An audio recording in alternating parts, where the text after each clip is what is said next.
एक समय की बात है। एक गांव में दो दोस्त रहते थे, हरिया और मुनक। हरिया के पिताजी लकड़ी के फर्नीचर बनाने का काम करते थे, लेकिन उम्र ज्यादा हो जाने की वजह से उन्होंने ये काम छोड़ दिया।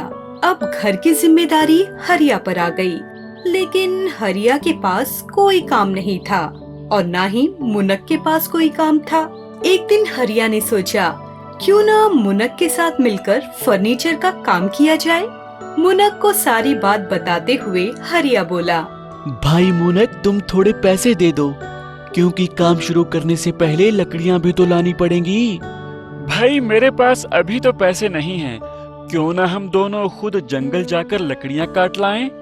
हरिया भी मुनक की बात से सहमत हो जाता है और दोनों लकड़ियां काटने के लिए जंगल की ओर चल पड़ते हैं। जंगल में बहुत देर घूमने पर भी उन्हें कोई सीधे तने का पेड़ नहीं मिला। फिर बड़ी मुश्किल के बाद उन्हें एक सीधे बड़े तने वाला पेड़ मिला। मुनक तने पर कुल्हाड़ी चलाने ही वाला था कि हरिया ने उसे रोक दिया। इस पेड़ पर तो पक्षियों के बहुत सारे घोंसले हैं।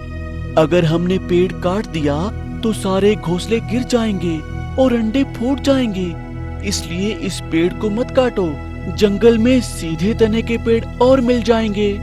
वे दोनों वहाँ से जा ही रहे होते हैं, तभी वो पेड़ बोलता है, रुको, तुमने इन पक्षियों के बारे में सोचकर अपनी उदारता का परिचय दिया है। तुम्हारी उदारता और साफ दिल के लिए मैं तुम्हें एक उपहार देना चाहता हूँ। ये कहते हुए वो पेड़ लकड़ी से बने हुए दो जादुई तख्ते उन्हें देता है और कहता है, ये उड़ने वाले जादुई तख्ते हैं। ये तुम्हें एक खजाने तक ले जाएंगे।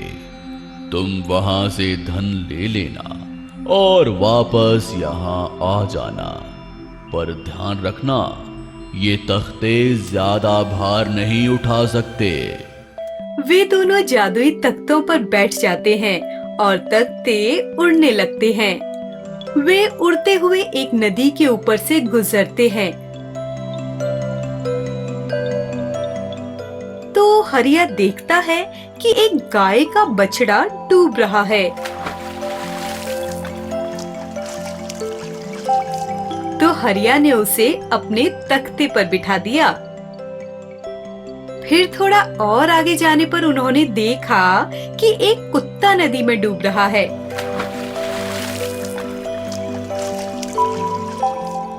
तो मुनक ने उसे अपने तख्ते पर बिठा दिया।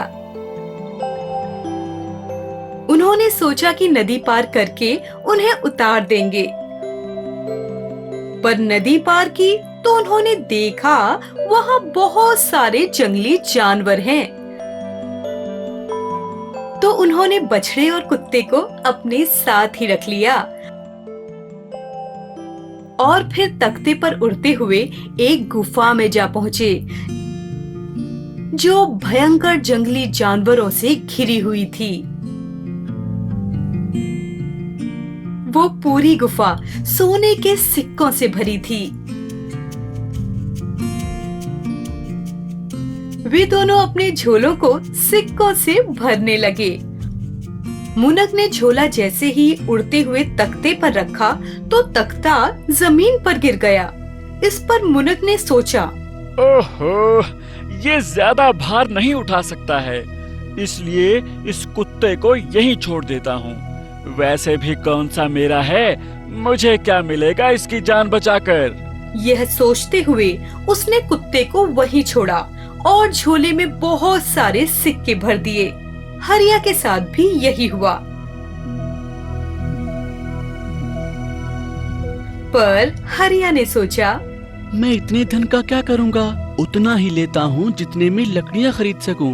और ये सोच उसने झोले में थोड़े से सिक्के डालकर उस बछड़े को साथ ले लिया। हरिया और मुनक वापस पेड़ के पास गए तो हरिया ने देखा कि उसकी झोली पूरी सोने से भर गई है और मुनक ने देखा उसकी झोली में सिर्फ पत्थर थे। फिर पेड़ बोला, मुनक, तुमने धन के लिए उस कुत्ते को मरने के लिए छोड़ दिया, और दूसरी तरफ हरिया ने ज्यादा धन की बजाय असहाय की सहायता को चुना। वो एक जादुई खजाना था। वो लोगों को वही देता है जिसके वो हकदार हैं। मुनक, तुम्हारा हृदय पत्थर के जैसा है, इसलिए तुम्हें सिर्फ पत्थर ही मिले, और हरिया का हृदय सोने के जैसा है, इसलिए उसे सोना मिला। मुनक अपने किए पर दुखी था। उसके बाद उसने निर्णय किया कि वो ऐसा अब दोबारा कभी नहीं करेगा, और हरिया को मिले धन से फर्नीचर का काम शुरू कर दिया और खुशी खुशी रहने लगे।